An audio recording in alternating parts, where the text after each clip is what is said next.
Hello everyone, we are back with another episode of the Goddess Awakening Book Club.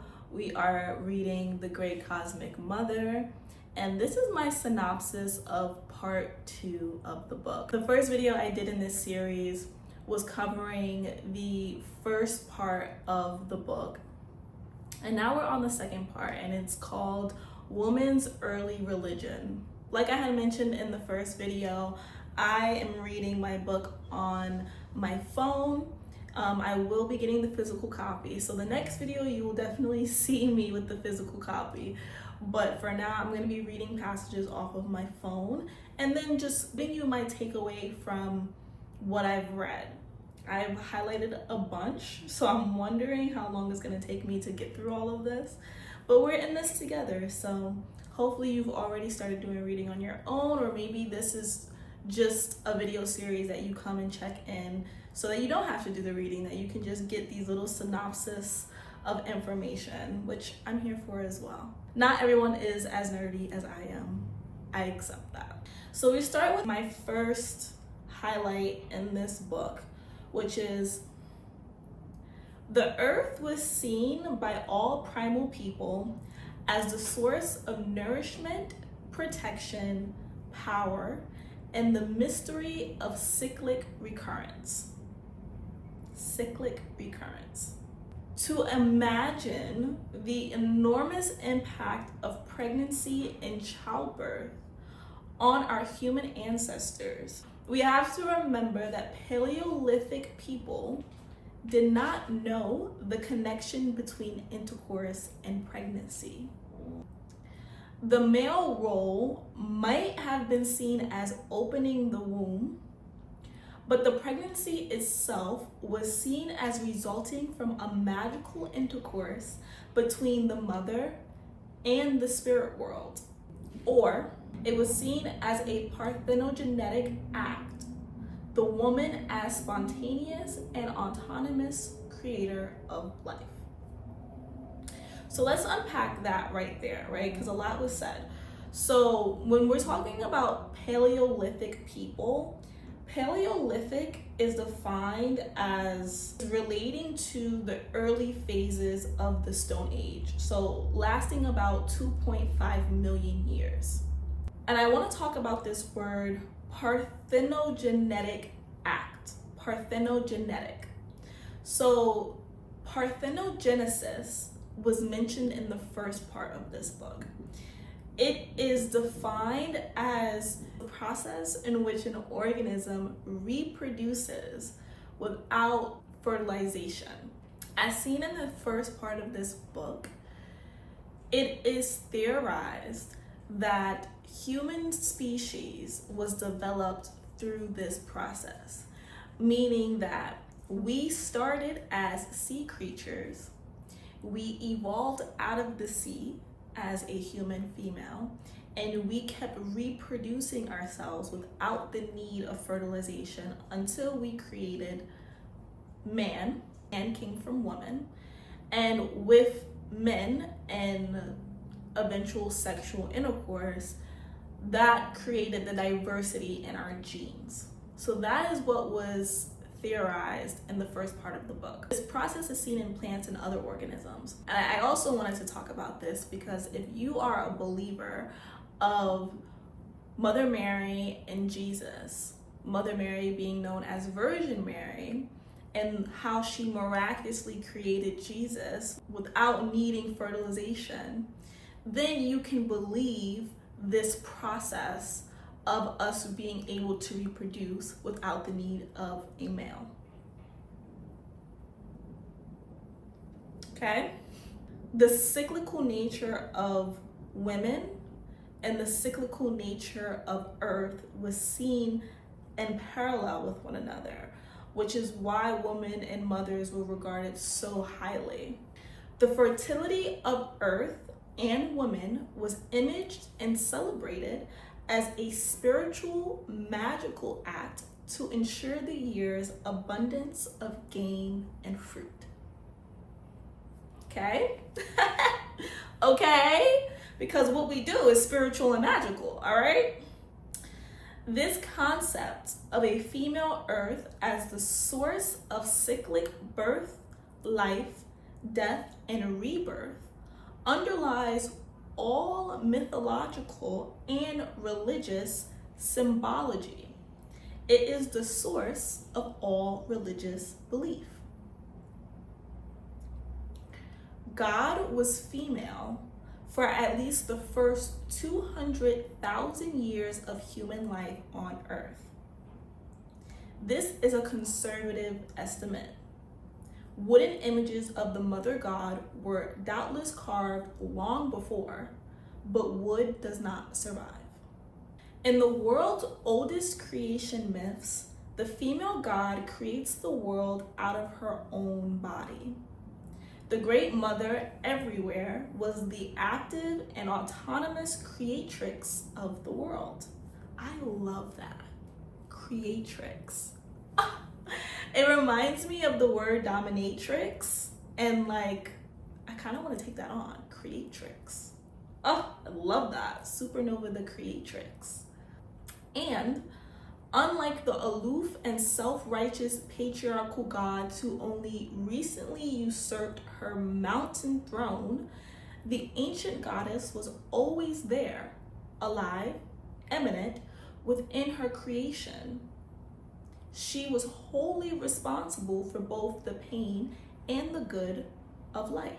This part of the book illuminates different myths that are related to different ancient civilizations. Here is one of the oldest world creation myths from Northwest India. The goddess, the earth, was like a human being.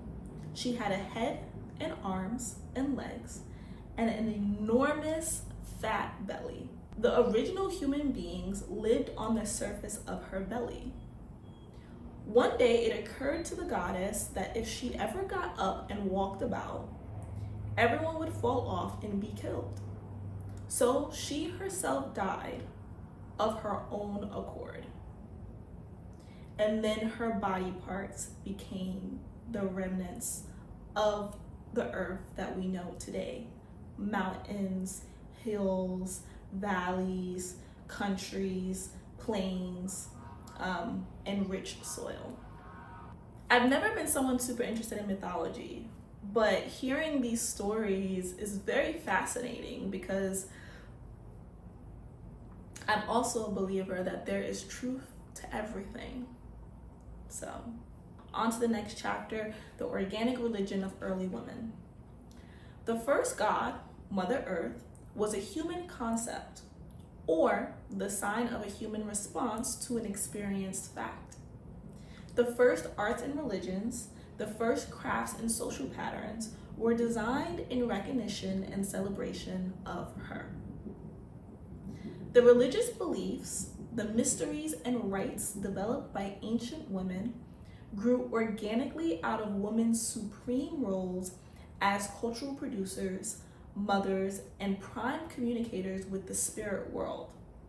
The mysteries of creation, transformation, and recurrence, the primal mysteries of all religions, emerged from women's direct physical and psychic experiences of these mysteries, in bleeding, in growing a child, in nursing, in working with fire, in making a pot, and in planting a seed.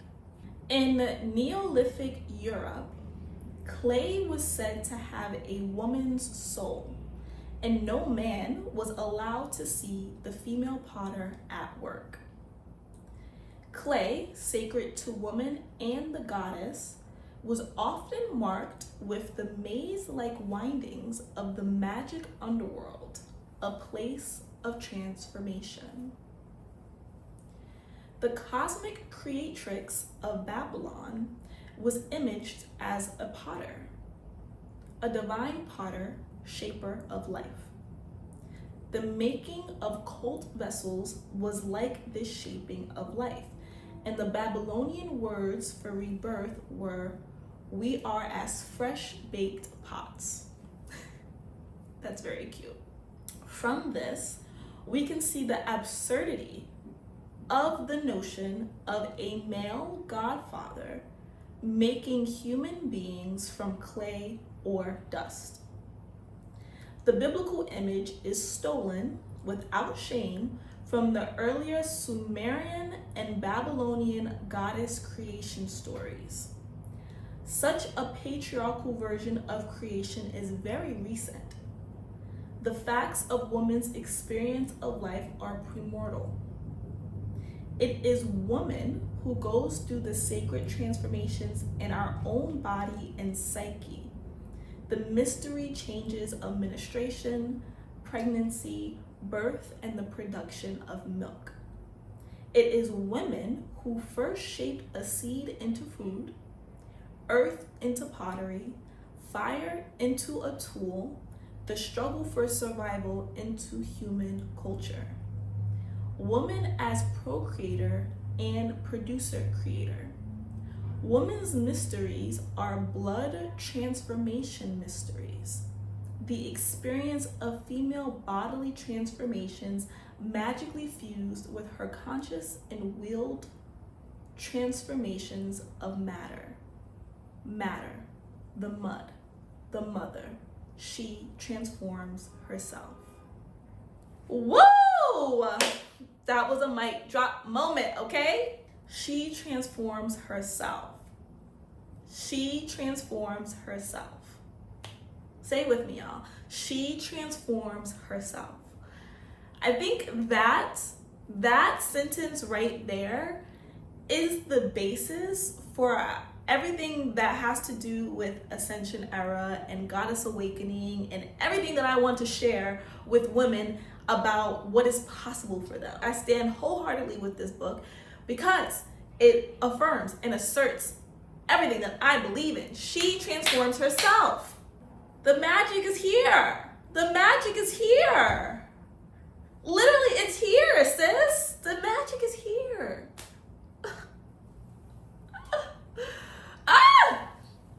Women's religions were organic, a unity of body and spirit, of daily life tasks and cosmic meaning.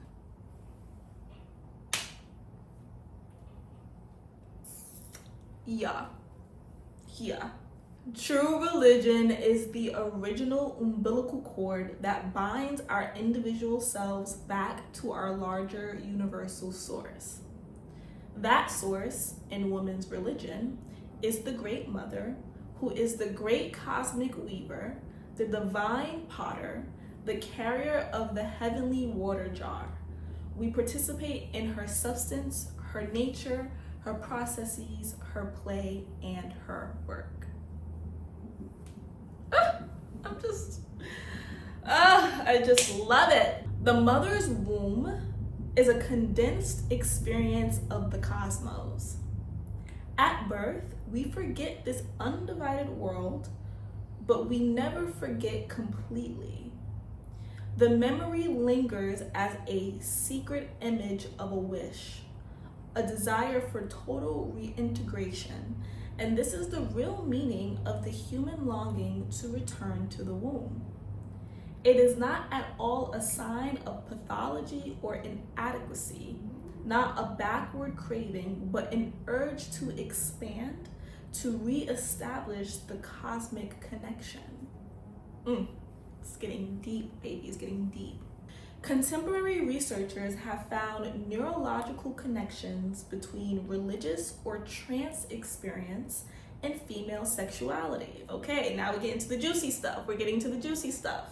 In women's brains, there are unique neural links between the forebrain and the cerebellum, which allows sensations of physical pleasure to be directly integrated into the neocortex, or high brain center.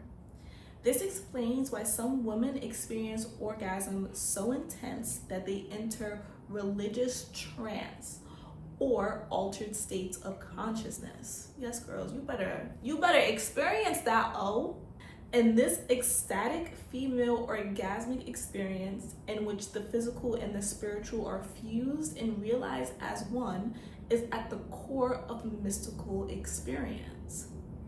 This is why in the original religion of the Great Mother, body and mind and spirit are always integrated, because human male brains do not seem to have these neurological connections. Just as human male sexuality has not evolved radically beyond primate sexuality, while human females, from the shift through menstrual cycles, have evolved a non-reproductive sexual capacity that functions primarily for affectional bonding. The researchers conclude that it is women who must take the lead in further human evolution toward the integration of the conscious and the unconscious mind into a more profound understanding of the spiritual nature of the species. I feel like reading that gave me an orgasm. Are you listening? Are you hearing?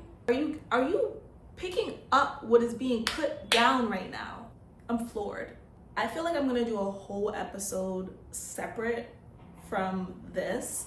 This is to educate the collective and to summarize like my takeaways as we're reading through it together.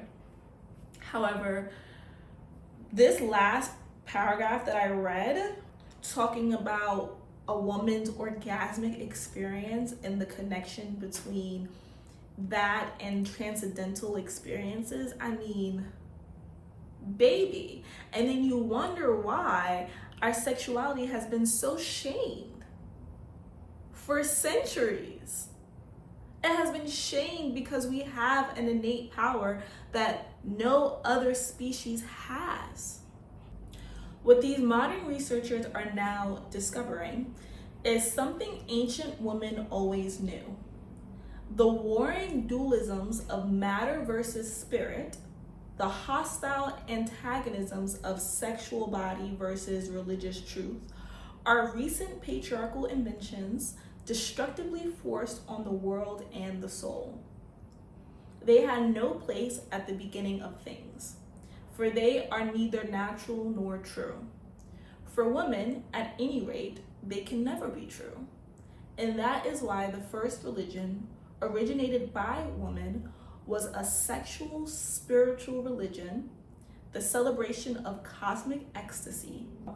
Among these early women, we can imagine no real leaders, no followers, no hierarchies, just as there was no hierarchic distinction made between ordinary daily tasks and the most exalted rituals, because we can see these women sharing experience as a kind of ecstatic rite in itself. They knew life as an ecstatic rite and as their right to ecstasy. I love that so much, because what it's saying is that our first sexual spiritual religion was rooted in ecstasy, in pleasure. I grew up around people who identified as Christians, and whenever I was taken to a church, it was a Christian church, and I never related to this God. And I understand now it's because I did not understand or relate to the idea of suffering. I did not identify with the idea that we were brought here on earth to suffer. Like, what kind of shit is that? That goes against everything that I believe in. Now, people can make arguments as to, challenges, or, life isn't worth living without hard work, or this challenge, or overcoming this. That's not what I'm referring to. I'm referring to this idea that we have to suffer through life in order to be valid, to reach a heaven. We have to suffer through life to gain permission or to prove worthiness to enter the gates of heaven, which is supposed to be eternal ecstasy. That feels like a waste of a life. Whereas here, woman's first sexual spiritual religion was based in the idea of ecstasy. Communal ecstasy at that. This is not exclusive to women. This just makes sense to me. It just clicks for me. It just clicks. It makes sense. Are you with me? If you're with me, let me know if you're with me. Let me know if you're with me. in the comments. So now we're on to the next chapter, female cosmology, the creation of the universe. The spiral movement that creates a center and a moving continuous whole is also that which, combined with gravitational contraction, creates the solar system and the atom, and on a large scale, the galaxy. Galaxies seem to be created by the inward spiraling of interstellar gas and the outward spiraling of heat. The same vortical laws govern the movements of water, which composes nearly 3/4 of our physical bodies and 3/4 of the physical body of the earth. Water is pure, potential, and uniformed matrix from which all life on earth takes its being. Water that is not a thing, but a flow, a dance. It is from the involution of the unformed but forming waters that the egg crystallizes, takes shape by the turning in on itself of energy, of matter, of consciousness. The macrocosmic, cyclic, and spiraling movements are mirrored in the spiraling cycles of the human microcosm. Our waking and sleeping, our sexuality and solitude, our emotions, our wisdoms, our conceptions of time itself, which moves continuously around an unmoved center. So that was a dense read, but essentially what it's saying is that there is this spiral movement that creates the galaxy, and it's the same movement that creates our inner being. All these ideas of the original goddess were incorporated into ancient Hindu belief and are contained within modern physics. Within later Hindu thought, the goddess Shakti, joined with the god Shiva, dances the world into creation continuously, orgastically, expanding and contracting together. All religion and cosmology in all their forms originate in the great laws of life spiraling around the mystery center of creation. The mysteries of life, birth, and death, violence, love, and beauty. Out of body, tearing blood pain comes tenderness and a whisper said love for created being. In later Hindu mysticism, the egg is identified as male generative energy. Whenever you come upon something like this, stop and ponder. If it is absurdly inorganic, male gods brooding on the waters or laying eggs, then you know you are in the presence of an original goddess cosmology stolen and displaced by later patriarchal scribes.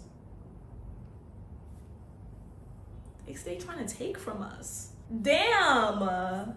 Haters. I just watched a video. Side note, I literally just watched a video of a woman who explained how her ex was a hater and how a jealous man is more dangerous than a jealous woman. If that ain't the fucking truth. Now we're on to the cosmic serpent. This is another creation myth. In the beginning, the goddess of all things rose naked from chaos, but found nothing substantial for her feet to rest upon, and therefore divided the sea from the sky, dancing lonely upon its waves. She danced towards the south, and the wind set in motion behind her seemed as something new and a part with which to begin the work of creation. Wheeling about, she caught hold of this north wind, rubbed it between her hands, and the great serpent appeared. She danced to warm herself, wildly and more wildly, until the serpent, grown lustful, coiled about those divine limbs and was moved to couple with her, so she was with child. That got freaky. This chapter is speaking of these goddesses that were known to be connected to serpents. And we all know the story of Adam and Eve, this idea that Eve coupled up with the serpent ate the apple, and that's why we have the chaos that we have today. So let's read more. Australia, Venezuela, the ancient Middle East. The distribution of the goddess and her serpent is global. On South Pacific islands with no snakes, the eel is mythologized. Ancient Celtic and Teutonic goddesses were wrapped with snakes. The Chinese celebrated the dragon power, and the Aztecs and Mayans of Mexico and Central America imaged the feathered serpent or flying snake, a form of dragon. When we see this worldwide occurrence of the goddess and her serpent, and then recall the ancient African black goddess, the black witch, imaged with the snake in her belly, we can see the profound power as well as universality of this cosmological symbol, its range of endurance in the human mind. And we begin to see why the upstart patriarchal religions base themselves on the utter destruction of the goddess/serpent, pictured by the Babylonians as chaos, an image picked up later by the Hebrews and used in the biblical Genesis, where Eve, linked with her serpent, became the symbols of evil. Like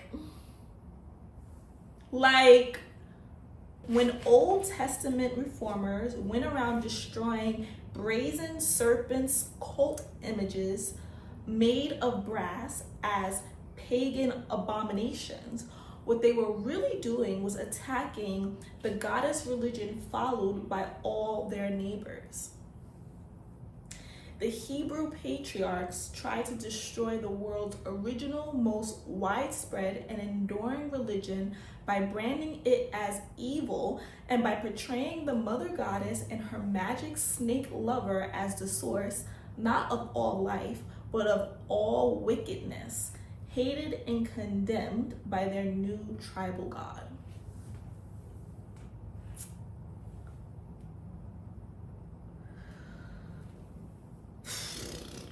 I have a new love for snakes. Like, I kind of want to get one. I don't even like reptiles. But this? Okay. The snake was first of all a symbol of eternal life, like the moon, since each time it shed its skin, it seemed reborn. It represented cosmic continuity within natural change, spiritual continuity within the changes of material life. Gliding as it does in and out of holes and caverns in the earth, the serpent also symbolized the underground, abode of the dead who wait for rebirth. I'm making it a prerequisite for anyone who wants to fuck with me to read this book. Like, you fuck with me for real, you gotta read this book. The goddess was also she who gives life to the dead, aided by her magic serpent who winds in and out of the earthly tomb womb. The snake with its stylized image, the spiral, was seen as the vehicle of immortality and the image of spontaneous life energy, its continuous flow. The snake could shed its skin but still live, as the moon birthed herself from her own darkness, and the womb bled periodically without being wounded. All were seen as miraculously interconnected transformations. To the serpent was attributed power that can move the entire cosmos, and does. Like, I cannot believe it, pups. I can't. This is crazy. It's crazy. So we have here some extremely ancient and mysterious connections or psychic resonance involving snakes, spirals, waters and the tides, menstrual periods, the moon, the dead, psychic healing, bisexuality, the magnetic earth current, the womb, the stars, immortality, and ever-renewed life. Some believed that the sacred snakes kept with some goddesses were perhaps not merely the symbols, but actually the instruments through which the experiences of divine revelation were reached. And so the Egyptian cobra goddess was also known as the Lady of Spells. We can be sure the ancient women shamans worldwide were aware of this property of snake venom, that this was one of the recognized meanings of the snake symbols and images inscribed everywhere. The innate clairvoyant power of ancient humanity, a power lost by modern man, who is now unaware of his connection with universal life and its magic energies. Reduced to a mere mechanism of physical recording apparatus, he lives in a void of utter loneliness and alienation.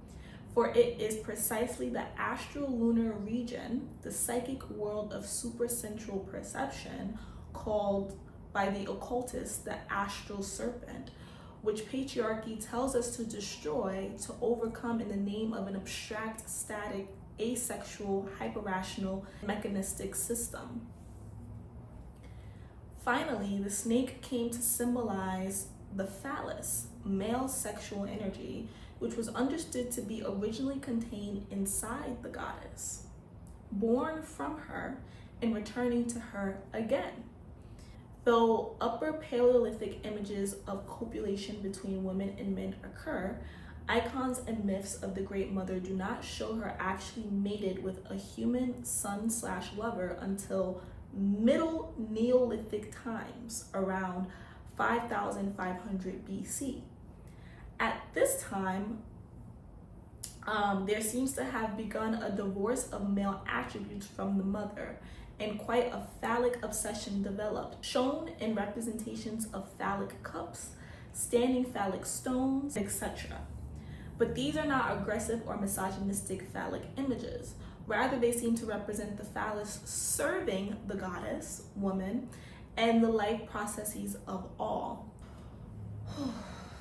Wow. So I've already been yapping with y'all for an hour, and so I'm thinking that I'm gonna have to cut this series into more parts. It's a great first book to read because it covers so much. We're starting with the deprogramming, and for us to move forward, we have to start with what was never taught to us. And this book is the divine representation of that. But for now, we're gonna pause. We are 4 chapters into the second part of this book, and then the next video will cover at least the final 5 chapters of the second part of this book.